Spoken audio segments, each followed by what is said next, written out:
इस news channel पर जो भी वक्ता ने कहा वो उसकी अपनी राय है, जिसकी पुष्टि nation news doctor B R. Ambedkar ji के 132वें जन्मोत्सव कार्यक्रम में उपस्थित स्टेशन डायरेक्टर महोदय, सीनियर CDO महोदय, यूनिवर्सिटी के हमारे डॉक्टर सुरेंद्र जी और उनकी पूरी टीम, NRMU, URMU के सभी पदाधिकारी, हमारे बड़े भाई श्री पदम सिंह जी, जोनल कोषाध्यक्ष मैडम कोमल गौतम, हेडक्वार्टर डिवीजन के मंडल मंत्री, मंडल अध्यक्ष, दिल्ली डिवीजन के सभी पदाधिकारी, सभी शाखाओं के उपस्थित पदाधिकारी और सम्मानित उपस्थित श्रोतागण, आप सबको मेरा जय भीम नमो बुद्धाय, जय भीम नमो बुद्धाय। साथियों, मेरे से पूर्व वक्ताओं ने बाबा साहब डॉक्टर B.R. अम्बेडकर जी के जीवन परिचय, संघर्ष, किए गए कार्यों के बारे में विस्तार से चर्चा की है। साथियों, बाबा साहब के बारे में जितनी भी चर्चा की जाए वो बहुत जैसे सूर्य को दीपक दिखाने जैसी होगी। साथियों, बाबा साहब ने जिस देश काल वातावरण स्थिति परिस्थिति में जन्म लिया, उस समय देश के हालात ज़्यादा अच्छे नहीं थे। छुआछूत, भेदभाव, असमानता, आर्थिक असमानता, मतलब जो भी कहा जाए उस समय मैं नहीं समझ पा रहा हूँ कि लोग उस समय कहते हैं कि देश में जैसे अभी कलयुग है, उस समय स्वर्ण युग कहते थे, लेकिन मैं समझ नहीं पा रहा हूँ कि वो उस समय का कैसे स्वर्ण युग था। ऐसी स्थिति में जहाँ समाज एक साथ बैठकर शिक्षा ग्रहण नहीं की जा सकती हो, एक कुएं से सभी लोग पानी नहीं पी सकते हो, किसी एक बैलगाड़ी या अन्य किसी वाहन का एक साथ अनुसूचित जाति, जनजाति, बहुजन, अल्पसंख्यक जो भी है सभी लोग समान रूप से इस्तेमाल नहीं कर सकते थे, ऐसा उस समय का वातावरण था।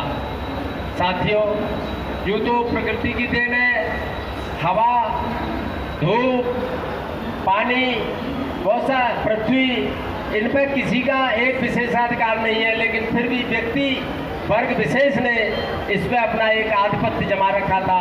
उस समय में बाबा साहब डॉक्टर B.R. अम्बेडकर जी ने जन्म लिया।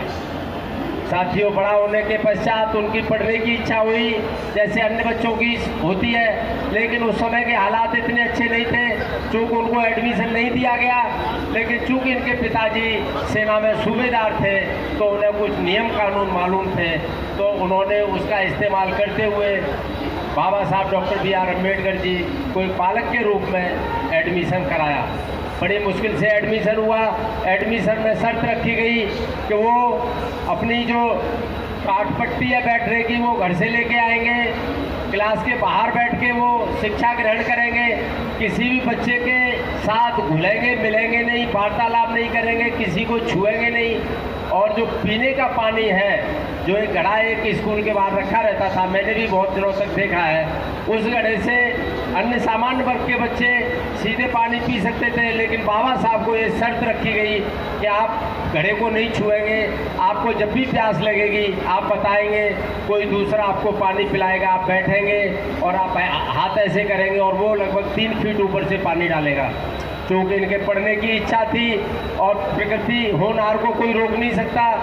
इन्होंने सहमति दी, परिवार ने सहमति दी और इन्होंने बाबा साहब ने क्लास के बाहर रहते हुए उच्च शिक्षा ग्रहण की।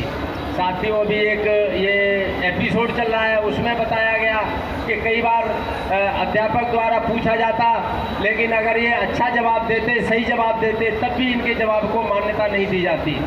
साथियों, विषम परिस्थितियों में रहते हुए डॉक्टर बाबा साहब ने पीड़ा झेलते हुए, वेदना झेलते हुए उच्च शिक्षा हासिल की, और वो शिक्षा आज इस भारत देश में अभी तक कोई भी ग्रहण नहीं कर सका है आज तक। साथियों, बाबा साहब के पास 32 डिग्रियां थी, 9 भाषाओं के धनी थे। यूँ तो उस समय संस्कृत पढ़ने का अधिकार नहीं था, अनुसूचित जाति जनजाति जिसे उस समय दलित वर्ग कहा जाता था, लेकिन बाबा साहब ने डायरेक्ट संस्कृति में पढ़ करके उन्होंने जर्मनी गए, वहाँ शिक्षा ग्रहण की और उस माध्यम से संस्कृत की न केवल शिक्षा ग्रहण की, उन्होंने शिक्षा ग्रहण करने के पश्चात उन्होंने संस्कृत में एक अध्यापन का भी कार्य किया। उन्होंने कॉलेज में पढ़ाया भी बाबा साहब ने। साथियों, बाबा साहब ने जब बाबा साहब के सामने विकट समस्या थी पानी की और मंदिर की, तो बाबा साहब ने सबसे पहला जो आंदोलन चुना वो पानी के लिए चुना सन 1927 में। बाबा साहब जानते थे कि हमारा मंदिर मस्जिद किसी भी धार्मिक स्थल से गुजारा नहीं है, हमारा कुछ उद्धार होने वाला नहीं है, लेकिन फिर भी मान और सम्मान के लिए बाबा साहब डॉक्टर बी.आर. अम्बेडकर ने 2 मार्च 1932 को कालाराम मंदिर में आंदोलन किया और उन्होंने वहाँ प्रवेश किया। साथियों, बाबा साहब को जिस क्षेत्र में भी मौका मिला उस क्षेत्र में उन्होंने ख्याति हासिल की, और सबसे बड़ी बात ये रही कि बाबा साहब ने बिना किसी भेदभाव असमानता के जो भी प्रावधान किए, समान प्रावधान किए। साथियों, बाबा साहब आजीवन भूखे रहे, कष्ट में रहे। बाबा साहब के बारे में कहा जाता है कि जब बाबा साहब थीसिस लिख रहे थे तो उस समय एक किताब इनको वो मार्केट में दिखाई दी। किताब इन्होंने खरीद ली। जब बाबा साहब ने किताब खरीद ली तो बाबा साहब की जेब में पैसे नहीं थे। 2 दिन खाना नहीं खाया और उन्होंने उस किताब को पढ़ा, थीसिस पूरी की, और उस थीसिस की बदौलत आज भारत में भारतीय रिजर्व बैंक की जो स्थापना हुई है वो उसी थीसिस की देन है, उसी भूख की देन है, उसी समर्पण की देन है। साथियों, बाबा साहब ने आज जो सरकार पानी के लिए परेशान है, पानी के लिए बहुत सारी नीति बना रही है, लेकिन बाबा साहब ने कितनी साल पुरानी बात है कि जब बाबा साहब को मौका मिला तो बाबा साहब ने बांधों की संरचना की, और ये सिर्फ जो आज भारतवर्ष में जो बांध दिखाई दे रहे हैं, चाहे वो किसी के नाम से सेतु रखा जाए, लेकिन ये सिर्फ और सिर्फ बाबा साहब की देन है। साथियों, आज जो हम लोग यहाँ बैठे हुए हैं, चाहे वो कोई भी ट्रेड यूनियन, NRLU है, URMU है, URKU है, प्रमोटिव ऑफिसर्स है, एसोसिएशन जो भी है, ये ट्रेड यूनियन एक्ट है, ये सिर्फ और सिर्फ बाबा साहब की देन है। आज हमारी एसोसिएशन अगर इतना बड़ा भव्य कार्यक्रम कर पा रही है तो सिर्फ और सिर्फ बाबा साहब की देन है। साथियों, आज जो महिलाएं, आज मैंने ये अक्सर देखा है महिलाएं कि हाँ बाबा साहब थे जिन्होंने संविधान बनाया था। अरे संविधान बहुत छोटी चीज़ है। अनुसूचित जाति जनजाति के साथ जो भेदभाव था वो तो था ही था, लेकिन देश की प्रत्येक महिला, चाहे वो शर्मा हो, चाहे कोई भी हो, सवर्ण हो, OBC हो, SC ST हो, चाहे वो राजा, एक चंद राजा रहे होंगे देश के, 2 4 6 रहे होंगे, लेकिन उनके यहाँ भी भेदभाव था महिलाओं को। अगर महिला का अगर चाहे अल्पायु में ही शादी होने के 2 दिन 4 दिन 10 दिन बाद भी उसके पति की मृत्यु हो जाती थी तो उसे पुनर्विवाह करने की कोई आज़ादी नहीं थी, पढ़ने की आज़ादी नहीं थी, वोट की आज़ादी नहीं थी, पिता की संपत्ति में कोई अधिकार नहीं था उसको। कितनी बड़ी विडंबना है कि आज बाबा साहब को अनुसूचित जाति जनजाति से जोड़कर रख दिया गया है। मैं चाहूँगा कि जो जितनी भी महिलाएं हैं हमारे देश की, उनको बाबा का सम्मान करना चाहिए और बाबा का शुक्रगुजार होना चाहिए कि बाबा अगर आप नहीं आते तो आज हम बिना पर्दे के और हम अपने घर परिवार में नहीं बैठ रहे होते। आज मैं बताना चाहूँगा आपको, उस समय बैंकिंग व्यवस्था इतनी नहीं थी, लेकिन हाँ कुछ न कुछ था, लेकिन उसमें भी महिलाओं को कोई अधिकार नहीं था। साथियों, जब वोट डालने की बात आई कि भाई वोट का अधिकार किसको दिया जाए, तो राजकुमारी अमृत कौर थी उसमें जो सदस्य थी, तो उन्होंने पहले कहा कि ग्रेजुएशन हो, तो बाबा साहब ने उनको समझाया कि ऐसी कौन सी महिला है आज देश की जो ग्रेजुएट है। उन्होंने फिर कहा कि वो संपत्ति पे हो, जो टैक्स पेयर हो, तो इसमें बहुत बड़ी चर्चा है, अगर मैं करूँगा तो बहुत देर लगेगी इस तरह की चर्चा के लिए। अंत में बाबा साहब ने एक ही कहा कि चाहे राजा हो, चाहे वो रिक्शे वाला हो, सबको वोट डालने का अधिकार हो, सबको राजा चुनने का अधिकार हो। बाबा साहब ने कहा राजकुमारी अमृत कौर, अब तक राजा रानी के पेट से पैदा होते रहे हैं, लेकिन आप मेरा साथ दो तो राजा प्रत्येक घर से पैदा हो, प्रत्येक महिला राजा को पैदा कर सकती है। और साथियों, आज मुझे कहने में कोई गुरेज नहीं है कि आज जो राजा जो DM होता है या जो हमारे स्टेशन डायरेक्टर है, ये अपने आप में राजा है, इस स्टेशन के राजा है। राजा का मतलब यही नहीं है कि वो शिकार खेलने जाएगा या वो तलवारबाजी करेगा या युद्ध करेगा। राजा मतलब है कि वो बहुत सारे लोगों का उनके साथ वो सानिध्य रहे और बहुत सारे लोगों के ऊपर वो अपना नेतृत्व करे। तो साथियों, बहुत सारी चर्चाएं हैं। आज जो महिलाओं को जो प्रसूति अवकाश मिल रहा है, ये सिर्फ और सिर्फ बाबा साहब की देन है। क्या ये अनुसूचित जाति की महिलाओं को मिल रहा है? ये प्रत्येक महिला को ये लाभ मिल रहा है। उस समय बाबा साहब ने सोचा था कि अगर किसी महिला को अगर प्रसूति होती है, बच्चा होता है, तो उस समय उसके आदमी की भी उसको ज़रूरत है। तो साथियों, उस समय उन्होंने जो 10 दिन का जो पैटर्निटी लीव है, ये भी सिर्फ और सिर्फ बाबा साहब की देन है। साथियों, बाबा साहब के बारे में जितनी चर्चा की जाए बहुत कम रहेगी, लेकिन मैं ये फिर कहना चाहूँगा कि हमारे देश के 33 करोड़ देवी देवता एक चूहा पैदा नहीं कर सके, और बाबा साहब ने हमारे इस भारत देश में लाखों करोड़ों योग राजा ही नहीं, बहुत बड़े बड़े पदाधिकारी पैदा किए हैं। साथियों, बाबा साहब ने हिंदू कोड बिल बनाया।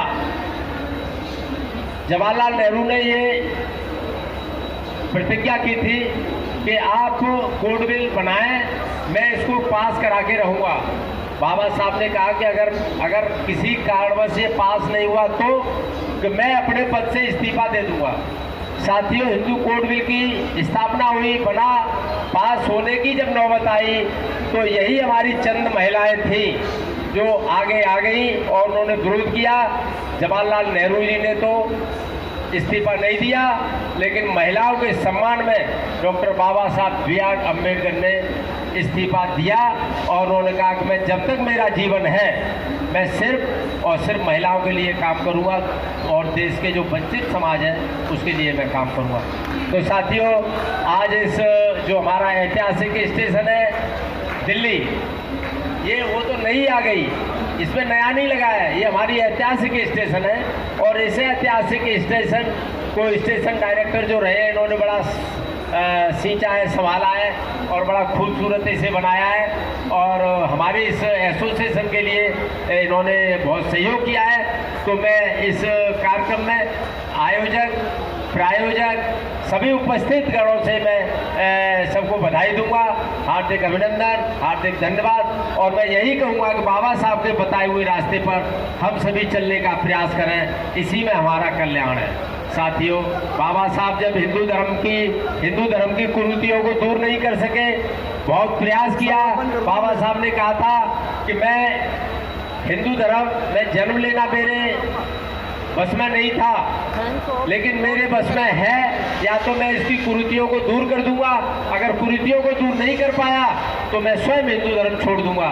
साथियों, एक लंबे समय तक बहुत बड़ा अध्ययन किया उन्होंने, सिख, मुस्लिम, ईसाई सभी धर्मों में गए और जाके उन्होंने बहुत स्टडी की, गहराई से अध्ययन किया, उनकी खामियों को, वहाँ भी उन्होंने कुछ खामियों को बताया कि आप इन खामियों को दूर कर लें। उन्होंने कहा कि ऐसा नहीं हो सकता।